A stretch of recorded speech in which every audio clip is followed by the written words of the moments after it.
네, 이번 시간에는 우리가 기출 문제를 중심으로 독서의 실제를 한번 공부해 보도록 하겠습니다.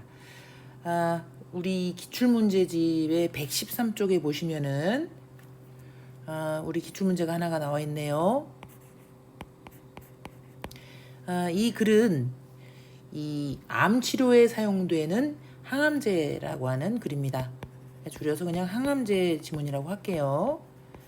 항암제를 화제로 한 그런 지문인데, 이 지문을 하는 이유는 여러분들이 그 공부를 하다 보면 알겠지만은 이 지문이 굉장히 그 뭐랄까요, 지문 구조도가 좀 짜임새 있게 나오는 그런 글인 것 같습니다. 그래서 여러분들이 우리가 지문 구조도 공부도 이제 하게 될 텐데, 지문 구조도를 짜기에 굉장히 학습하기에 편리한 그런 글이다 라는 점, 그래서 이 글을 고르게 되었고요.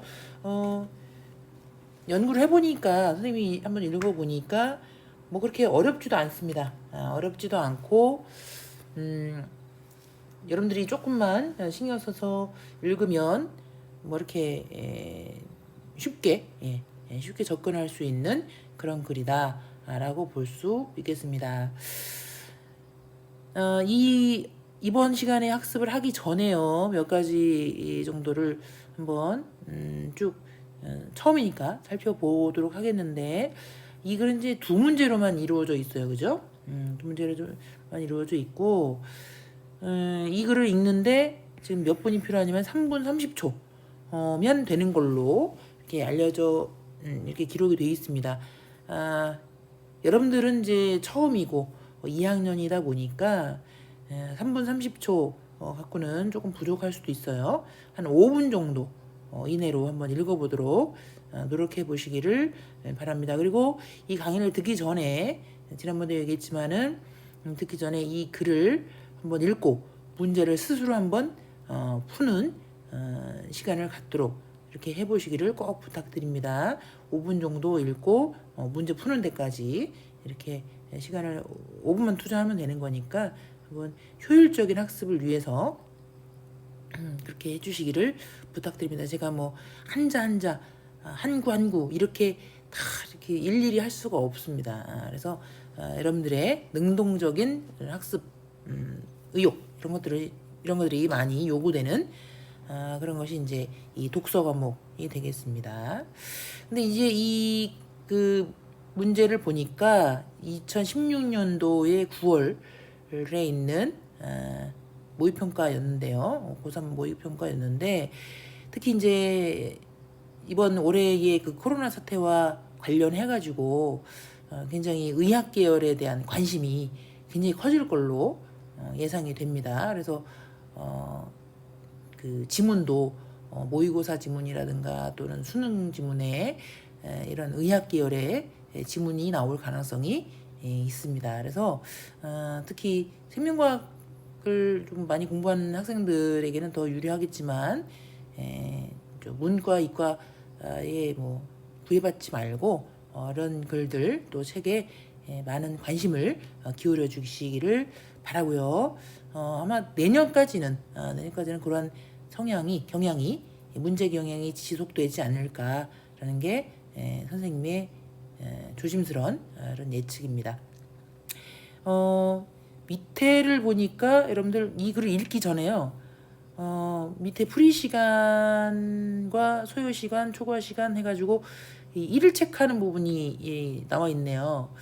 그래서 정오답 체크하는 그 부분이 있는데요. 여러분들이 이 글을 보니까 여기에 이제 1회독, 2회독, 3회독 이렇게 나와 있잖아요. 그래서 지금 이 1회독, 2회독, 3회독 요런 글을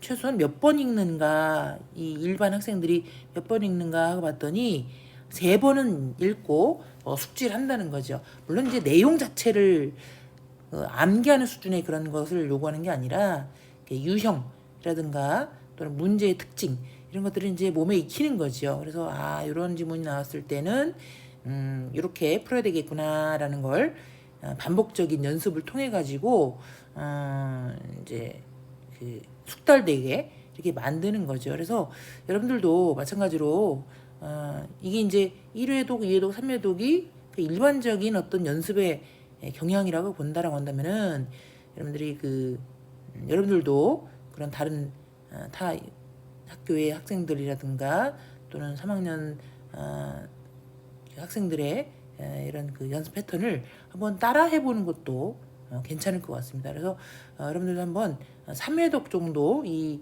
문제를 한번 해보는 것도 좋을 것 같고, 이게 이제 두 문제밖에 없어서 7번 항목 여기네요. 여기다가 이제 적게 돼 있는데 다른 문제들도 다 마찬가지입니다. 그래서 2학년 지금 2학년 학생들이 2학년 학생들인데 3학년 올라갔을 때 그러한 패턴을 한번 익혀놓고 올라가면은 여러분들이 공부하는데 좀 도움이 되지 않을까 싶습니다. 자, 이 글을 한번 쭉 읽어 보는데요. 여러분들이 읽었다 치고 문제의 25번 문제의 보기를 보시면은 액체 속의 암세포하고 주입된 암세포를 비교 대조하는 글이 나와 있네요. 이 글을 읽고 어떤 그 항암제를 써야 되는가 하는 그런 문제가 나오겠죠. 그래서 그 종류별로 어떤 항암제가 있는지를 숙지를 해야 되겠습니다. 그래서 이 독서 과목은 딴 거 없어요. 이제 한 절반은 집중력이고요. 나머지는 기억력, 또는 뭐 암기력이라고 해야 되겠죠? 네, 암기력 조금. 에다가 그날그날의 컨디션이라든가 이런 것들인데, 기억이라고 하는 건 지난번에 잠깐 배경 지식 얘기도 했습니다만은, 이 기억을 오래 하기 위해서는 뭔가 인상적인, 뭔가 팍 자기에게 다가오는 그런 지점이 있거나, 그것이 아니면은 뭔가 구조적인 그런 구성적인 측면이 있어야 되는 거예요. 그래서 여러분들의 배경 지식의 서랍 속에, 제가 서랍으로 많이 비유를 했었죠. 아메바라도 했지만 여러분들의 장기 기억 속에, 서랍 속에 말이죠. 이런 것들을 구조적으로 잘 넣어 놓으시면 나중에 이런 비슷한 유형의 지문이 나왔을 때 이런 것들을 이용해서, 배경 지식을 이용해서 글을 좀 더 빠르고 또 효율적으로 읽을 수 있지 않을까라는 생각이 듭니다. 그래서 항암제에 대한 얘기구나 하는 건 문제의 흐름을 보면은 쉽게 알 수가 있는 거죠. 그래서 이 글을 읽어보시면 1문단 보시면은 이제 저는 공부할 때 항상 번호를 단다 그랬잖아요. 네. 뭐 여러분들은 안 그래도 됩니다. 여러분들은 안 그러셔도 되는데요. 이제 저만의 어떤 방법이라는 거죠. 이렇게 달아놔야 저는 조금 정리가 되더라고요. 자, 1번에 이제 항암제에 대해서, 항암제는 세포 독성 항암제와 표적 항암제로 나뉜다라고 해서 그 항암제의 종류를 크게 두 가지로 분류를 한 겁니다. 그죠? 그래서 이 글은 전체적으로 분류의 전개 방식을 주로 사용하고 있다는 거. 세포 독성 항암제, 표적 항암제, 뭐 몰라도 됩니다. 배운 지식이 없어도 이 글을 읽는데 크게 지장이 있다거나 그러지는 않는 것 같아요. 자, 파클리탁셀과 같은 세포 독성 항암제는 세포 분열을 방해하여 세포가 증식하지 못하고 사멸에 이르게 한다. 여기 이제 그 세포 독성 항암제를 이제 로마자 1이라고 본다면 그 세포 독성 항암제의 예시가 파클리탁셀 기억으로 나와 있네요. 그래서 이것의 어떤 작용 과정이랄까요, 특성이랄까요, 이런 것들이 뭐냐면은 세포 분열을 방해한다는 거, 요게 이제 세포 독성 항암제의 특징이 되는 거죠. 파클리탁셀의 특징이기도 하지만 세포 독성 항암제 전체의 특성이 될 수도 있습니다. 그래서 세포 분열을 방해해서 증식을 방해하는구나 라는 정도. 그래서 암세포뿐만 아니라 정상세포도 분열을 많이 하잖아요. 그죠? 정상세포 중에서도 빈번하게 세포 분열하는 종류의 세포도 손상을 시킨다. 그러니까 이 암세포뿐만 아니라 정상세포의 손상이 온다는 거. 그래서 이 부작용이 여기가 제시되어 있네요. 세포독성 항암제는 부작용이 있구나. 그래서 밑에 나오네요. 이러한 부작용은 이 약제의 사용을 꺼리게 하는 주된 이유이다. 반면에 그 다음에 뭐가 나올까요? 표적 항암제에 대한 얘기가 나오겠죠. 대조적으로 표적 항암제는 암세포에 선택적으로 작용하도록 고안된 것이다. 그래서 표적 항암제와 어떤 그 세포독성 항암제의 차이가 이제 여기서 극명하게 드러나는 거지요. 표적 항암제와 세포독성 항암제의 차이는 선택적으로 암세포만 선택 공격을 할 수 있느냐 없느냐, 그 차이가 이제 표적 항암제와의 세포독성 항암제와 표적 항암제의 차이가 되겠죠. 그래서 이 글은 전체적으로 분류를 사용하면서도 이러한 그 대조의 방법을 예시, 대조 이런 것들을 사용하고 있었죠. 그래서 이런 예시 또 차이를 나타내는 것은 이제 대조의 방법을 사용하고 있다는 점을 1문단에서는 알 수 있었습니다. 그래서 이게 왜 적혀 있을까요? 이 글을 지문 구조도를 만약에 그려본다라고 한다면은 전체적으로 이 글은 항암제에 대한 글인데 그 항암제 속에 크게 보면은 세포독성 항암제가 있구나. 항암제, 세포독성 항암제가 있고 또 크게 보면은 표적 항암제가 있구나.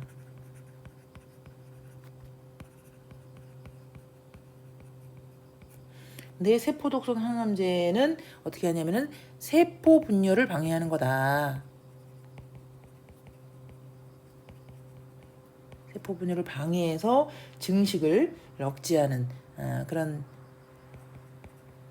증식을 못하게끔 만드는 그런 항암제가 세포독성 항암제이고, 그런데 이 단점이 있다. 무슨 단점이냐면은 아까도 얘기했지만 정상세포까지 암세포를 포함해서 정상세포도 손상되는 그런 부작용이 있더라. 이게 단점이라고 해도 되고 부작용이라고 해도 되는 거죠. 그러니까 독서는 딴 거 없어요. 이 유사어들, 동의어들 이런 것들을 잘 알아내야 돼요. 연결시킬 수 있어야 돼요.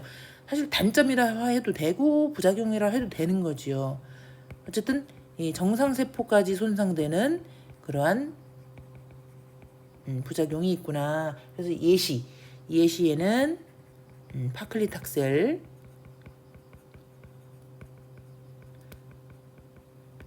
그래서 세포독성 항암제의 그 특징을 이렇게 설명을 해줬지요. 그래서 표적 항암제는 뭐였다고 그랬습니까? 선택적으로 작용하는 거다.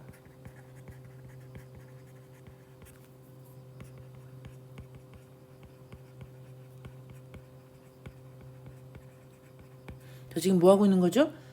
지문 구조도 그리고 있는 거죠? 이 글의 지문 구조도 정리하고 있습니다. 여러분들이 수행으로 해야 되는 그런 작업들을 예시를 통해서 이야기를 해주고 있어요. 자, 여기까지가 이제 1문단 내용이었죠. 1문단 내용이었고, 그 1문단 내용을 잘 정리를 하면 글씨가 좀 엉망이네요. 죄송합니다. 제가 글씨를 잘 예쁘게 못 써요. 마음이 바르지 않은 사람인가 봐요. 이렇게 해서 1문단 정리가 됐고요. 그 다음에 2문단을 가보시면 암세포에서는 변형된 유전자가 만들어낸 비정상적인 단백질이 세포 분열을 위한 신호 전달 과정을 왜곡하여 과다한 세포 증식을 일으킨다. 이제 암세포가 작용하는 그런 증식하는 방법에 대해서 이야기를 해주고 있어요. 그러니까 표적 항암제와 세포 독성 항암제가 작용하기 위해서는, 특히 이 표적 항암제가 작용하기 위해서는 어떤 단계에 작용해야 되는데 그 세포 증식 단계 또는 과정 이런 것들을 얘기해주고 있어요. 그래서 암세포는 첫 번째 일단은 변형된 유전자가 있어야 된다는 거. 두 번째, 이 변형된 유전자가 비정상적 단백질을 또 만들어낸다는 거. 근데 얘가 비정상적인 단백질이 신호 전달 과정을 왜곡한다는 거죠. 그럼 무슨 신호냐? 세포 분열을 해라, 마라 하는 그 신호를 잘못 전달받도록 만든다는 거죠. 세포가 이미 많음에도 불구하고 더 증식해라, 증식해라 이렇게 신호를 전달하겠죠. 그래서 결국에는 결과적으로 과다한 세포 증식을 일으키는 것이 이 암세포의 증식 방법이 되겠습니다.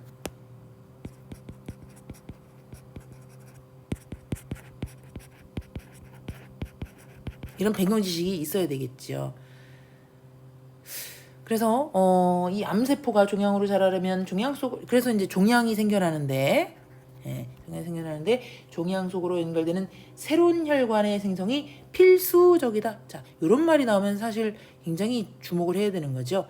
새로운 혈관의 생성이 필수다. 그러면은 이 새로운 혈관만 막으면 되는 거죠. 그럼 여러분들 이 암세포가 왜 새로운 혈관이 필요할까요? 혈관이 하는 작용, 요걸 이제 배경 지식으로 생각해보면 혈관으로부터 뭔가를 공급받기 위해서겠죠. 그것은 뭐겠어? 주로 산소 그리고 여러 가지 영양분들을 이 혈관으로부터 공급받을 수 있기 때문이겠죠. 그런 것들이 이제 여러분들 배경 지식을 통해서 알아낼 수가 있죠. 충분히 추론낼 수 있는 그런 부분이겠고요. 그래서 암세포는 어떻게 해야 되느냐? 암세포가 증식하고 종양이 자라는 과정에서 어느 단계에 개입하느냐에 따라서 신호전달 억제제, 신생혈관 억제제로 나뉜다. 그러니까 표적 항암제를 주로 얘기를 하고 있는데 이걸 다시 두 종류로 나눴죠. 첫 번째는 신호전달 억제제, 신생혈관 억제제. 신호전달 억제제는 아마 그 3번 단계 암세포가 생겨나는 요 3번 단계와 관련되는 게 아닐까요? 그죠? 신호전달 부분이니까 신생혈관은 이 과정 속에서 생겨나는 혈관들과 관련되는 그런 것들이죠. 그래서 이 암세포의 증식 방법 3단계와 관련되는 거고 신생혈관은 아까도 얘기했지만은 이 그 종양이 생겨나는 데 있어서의 필수 조건을 방해하는 그런 것이 신생혈관 억제제의 역할일 것입니다. 이게 이제 머릿속으로 여러분들 정리가 돼야 되는 거예요. 이걸 뭐 꼭 써서가 아니라 외우는 게 아닙니다, 여러분들. 외우는 게 아니라 읽으면서 신호전달 여기 한번 나왔으니까 신호전달이 여기에 이제 전달이 연결이 되는 거고 혈관 나왔으니까 혈관 여기 하고 이제 연결을 잘 해야 되는 거죠. 앞에서 나왔던 내용들을 뒤에 있는 내용과 이렇게 잘 연결시키는 거. 이게 여러분들이 해야 되는 그런 독서의 과정이 되겠습니다. 어쨌든 이 글에서는 그래서 그 표적 항암제의 그 종류를 다시 또 분류를 해주고 있어요, 그죠? 예. 그래서 종류를 나누는 건 분류죠. 분류를 다시 이렇게 나누고 있고 또 암세포의 이런 증식 방법은 대개는 이제 과정적으로 증식의 과정을 설명한 부분이었죠. 그래서 이 과정과 분류를 통해서 이 글을 전체적으로 이끌고 전개시키고 있습니다. 그래서 이 문단을 중심으로 해가지고 그 정리를 해보면 아까 그 지문구조도에서 표정항암제는 다시 두 개로 나뉜다. 그래서 첫 번째는 뭐였다고 그랬어요? 신호전달 억제제.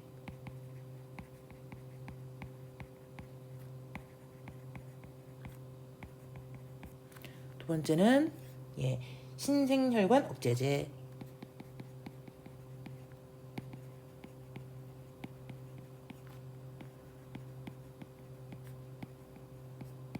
이렇게 나뉜다. 그에 대한 구체적인 설명은 아직 안 나왔죠. 3문단에 나올 내용이니까. 그런데 암세포의 그런 과정도 여기에 이제 암세포의 증식 과정도 여기에 이제 포함이 되어 있는 전체적인 배경 지식이 되어야 되겠죠. 자, 요거는 이제 다시 좀 이따가 다시 해보도록 하고.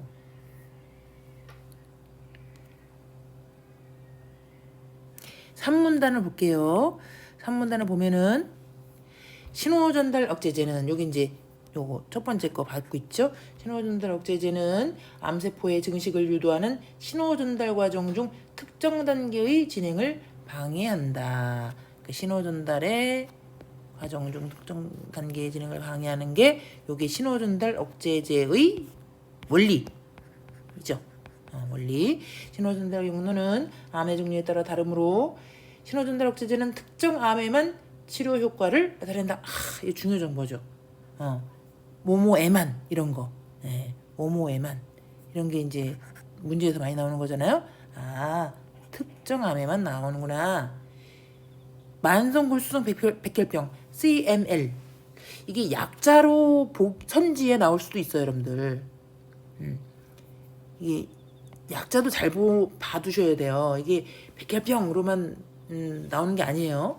그냥 이 영어 약자로 CML 이렇게 나올 수도 있습니다. 그러니까 그때 잘 봐주시도록 하고. 어쨌든 만성골수성 백혈병의 치료제인 이마티닙이 그 예이다. 난 처음 들어봤어. 여러분 들어보셨습니까? 네, 이마티닙이 그 대표적인 예이다. 그럼 이마티닙은 뭐였어요?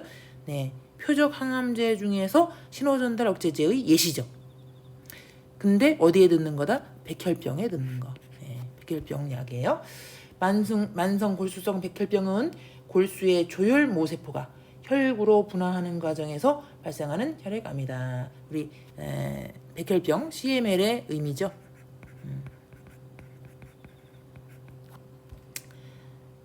그래서 조혈 모세포와의 관계 속에서 일어나는 건데 이 환자의 95% 정도는 조혈 모세포의 염색체에서 돌연변이 유전자가 형성되어 변형된 형태의 효소인 BCR, ABL 단백질을 만들어낸다. 그러니까 이 백혈병은 일단 돌연변이 유전자와 관련이 돼 있구나라는 걸 학습할 수 있었고, 이게 뭘 만들어낸다고요? 변형된 형태의 효소인 효소 중에 하나인 BCR, ABL 단백질을 만들어낸다. 얘 때문에 이제 뭔가 작용을 일으키겠죠. 굉장히 유전이 중요한 것 같아요. 그러고 보면 이 암 발생에 있어서 돌연변이 유전자, 아까 앞에서도 잠깐 유전자 얘기, 변형된 유전자가 얘기가 나왔는데, 그죠? 그래서 BCR, ABL 단백질로 만들어낸다. 이 효소는 어떤 작용을 하냐면 암세포 증식을 유도하는 신호전달 경로를 활성화하여 암세포를 증식시킨다. 그러니까 얘의 역할은 뭐냐? 신호전달 경로를 오히려 활성화를 시켜서 암세포 증식인데, 이런 원리에 착안하여 얘만 막으면 되잖아요. 그러니까 BCR, ABL 단백질에 달라붙어 그것의 작용을 방해하는 이마티닙이 개발되었다. 그러니까 요 단백질, 효소 단백질에 달라붙어서 방해하는데, 무엇을 방해한다? 신호 전달을 못하도록 하는 것이 이것의 작용 과정이었죠. 그러니까 결과적으로 이마티닙은 어떤 역할이냐? BCR, ABL 단백질에 달부터 그 신호 전달의 작용을 방해한다. 이게 이제 원리인 거죠. 그래서 3번 문단을 보면은 주로 신호 전달 억제제 중에서도 뭐냐면은 이마티닙과 같은 백혈병 단백질의 백혈병 치료제에 초점을 맞추고 있죠. 그래서 신호 전달 억제제는 전체적으로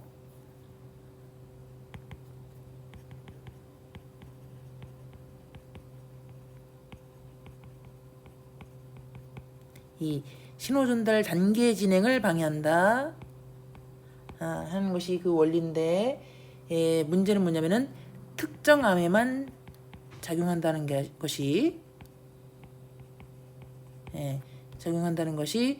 그 특징 중에 하나다. 그리고 예시로는 이마티닙, 이마티닙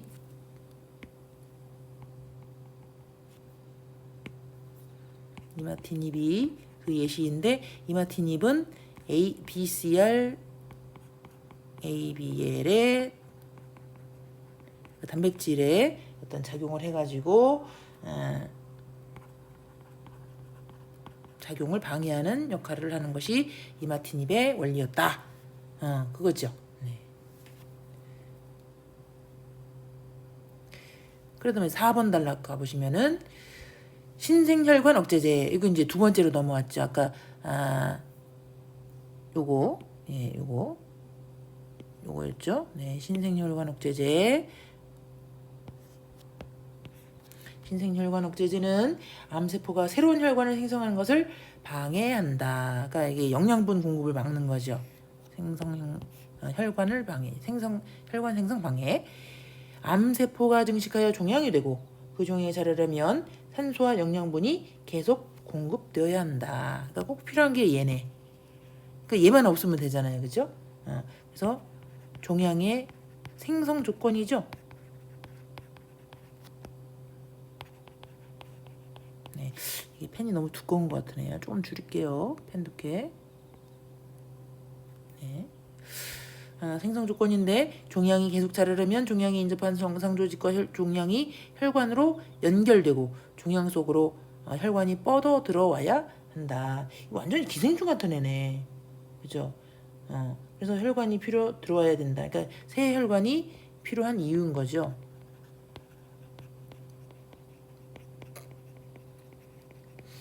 대부분의 암세포들은 혈관 내피 성장인자 VEGF를 분비하여 암세포 주변 조직에서 혈관 내피 세포를 증식시킴으로써 새로운 혈관을 형성한다. 그러니까 이 과정에서 새 혈관에 있어서 중요한 게 뭐였냐면은 혈관 내피 성장인자, 이게 중요한 거였죠.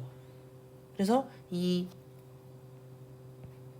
1이라고 하면 혈관 내피 성장인자 VEGF가 분비되면 두 번째 혈관 내피 세포가 증식돼. 네, 증식돼. 그래서 결국 새로운 혈관이 생성된다. 여기 이제 VEGF의 를 통해서 새 혈관이 생성되는 이런 과정이네요.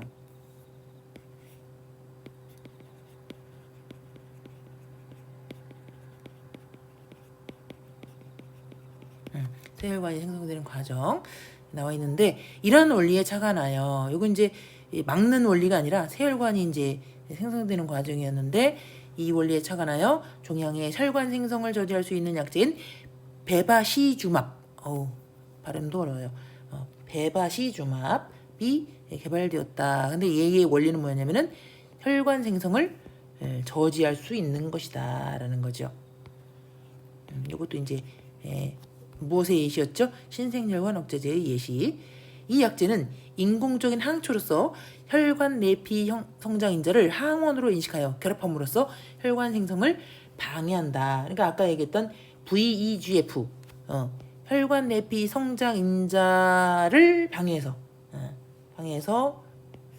이 작용을 하지 못하도록 방해하는 것이 이 베바시주맙의 작용 원리죠. 베바시주맙은 대장암의 치료제로 개발되었지만 다른 여러 종류의 암에도 효과가 있다. 여기 아까 특정 암에만 효과가 있는 신호전달 억제제하고는 좀 다른 점이죠. 여러 종류의 암에도 작용할 수 있다. 그래서 이것이 이제 차이이죠. 우리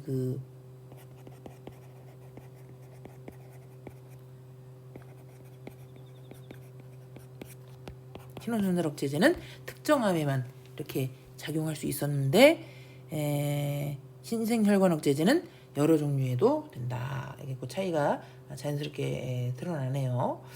그래서 이 4번 단락을 이렇게 또 정리를 해보면 어떻게 됩니까? 신생혈관 억제제는 새로운 혈관을 생성하는 걸 방해하는구나. 이거 또 너무 얇으네요.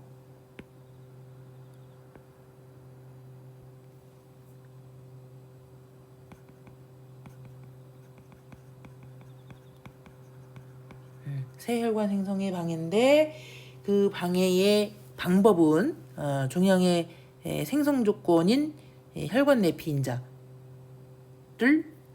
이제 그 새 혈관의 생성 과정이 있는데 그 과정은 VEGF를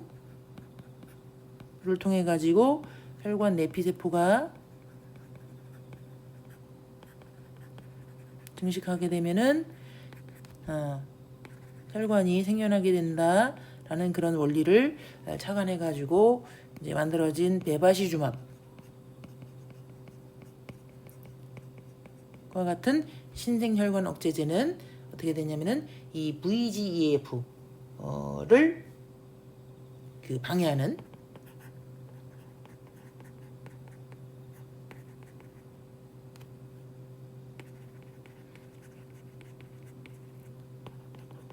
인식해서 이것과 결합하는, 그래서 혈관 생성이 되지 않게 만드는 그런 원리를 사용하고 있다라는 것이죠. 그래서 이제 전체적으로 이 글의 직문 구조도는 이렇게 정리가 될 수 있을 것 같습니다. 그래서 그렇게 어렵지 않죠? 네, 어렵지 않고 여러분들도 충분히 이런 정도는 가볍게 할 수 있는 그런 것이지 않을까 싶습니다. 그래서 이제 문제를 잠깐 풀어보면은 24번 문제 기억에서 디귿 문제 이런 게 이제 잘 나오죠. 네. 기억은 아까 얘기했던 파클리탁셀, 그다음에 파클리탁셀은 세포 독성 항암제의 예시였고, 그다음에 니은은 이마티닙, 이마티닙은 신호전달 억제제, 표적 항암제 중 신호전달 억제제의 예시였고, 디귿은 베바시주맙, 요거는 이제 신생혈관 억제제의 예시였고, 각각의 종류의 특징들 이런 것들을 이제 비교하는 거죠. 비교 대조입니다, 그죠? 네. 그래서 기억과 니은은 모두 암세포만 선택적으로 공격한다. 암세포만 그랬어요. 근데 기억은 정상세포도 손상시킨다라고 했잖아요. 그러니까 기억은 해당이 없죠. 기억은 디귿과 달리 세포의 증식을 방해한다.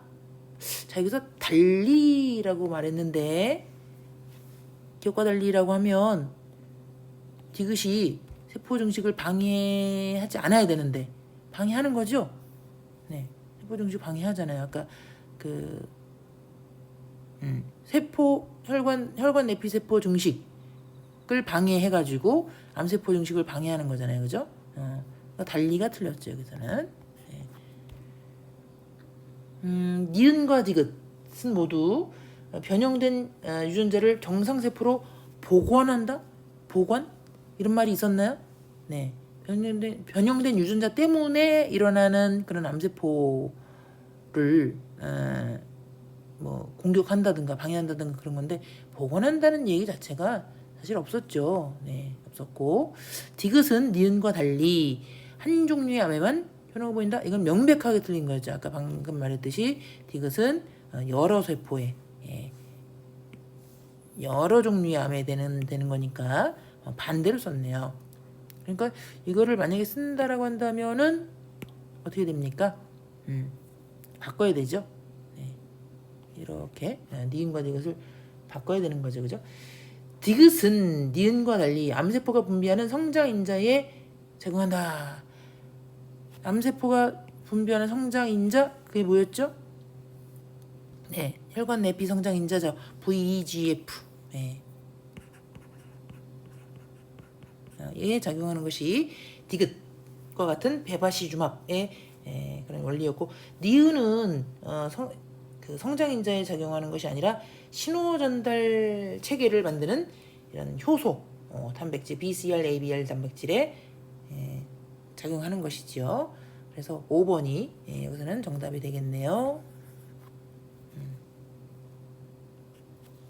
그다음에 25번은 실험을 하나 했는데요. 암세포를 시험관 어떤 암세포입니다. 특정한 암세포가 아니라 어떤 종류인지 몰라. 모르는데 시험관 속에 액체에 넣었다. 액체 속에는 산소와 영양분이 충분함에도 불구하고 우리 암세포가 자라는데 필수 조건이었죠. 네. 근데 이게 충분해. 액체 속의 암세포는 세포 분열을 하여 1에서 2mm의 작은 암덩이로 자란 후 더 이상 증식하지 않았다. 어느 정도 자란 후 증식하지 않았는데 같은 종류의 암세포를 실험동물에게 주입하였다. 주입된 암세포는 커다란 종양으로 계속 자라났고 종양의 일부 조직을 조사해보니 조직 내부에 혈관이 들어차 있었다. 그랬어요. 그러니까 산소와 영양분은 둘 다 충분한 거야, 그죠? 이게 어떤 변이는 아닌 거고, 그죠? 네. 그래서 똑같은 조건 속에서 했기 때문에 산소와 영양분은 변인이 아니고 여기서 이제 차이는 이제 혈관이 있느냐 없느냐 요 차이가 생긴 것 같아요, 그죠? 그래서 이 혈관의 역할은 뭐였다고 그랬어요? 아까 얘기했지만 산소나 영양분을 공급받기 위한 그러한 필수 조건이라고 아까 말씀드렸죠. 이건 뭐 그 배경 지식을 이용해서 이렇게 될 수도 있는데 그 뒤에 보면은 그런 얘기도 나오긴 나오죠, 그죠? 비슷한 얘기가 여기 4번 단락에 4번 단락에 여기 한번 나오긴 나왔습니다, 그죠? A에서는 액체 속의 암세포 혈관 에피 성장 인자 분비를 통한 혈관 생성이 이루어지지 못했겠군, 그죠? 혈관이 없으니까 지속적으로 산소와 영양분 공급을 통해서 뭔가 신호 전달을 한다든가 이런 것들이 안 됐겠죠. 네. 맞고 그 다음에 A와 함께 BCR, ABL 단백질을 액체에 넣는다면 암세포가 큰 종양으로 자라겠군. 근데 BCR, ABL 단백질을 액체에 넣는다고 해서 암세포가 큰 종양이 될까요? 될까요? 안 될까요? 여기서 혈관이 꼭 필요한 건데, 그죠? 혈관이 꼭 필요한 거였는데 BCR, ABL 단백질을 이 신호전달 경로를 활성화시키는 이걸 넣는다고 해서 혈관이 생성이 될까요? 안 되겠죠? 그리고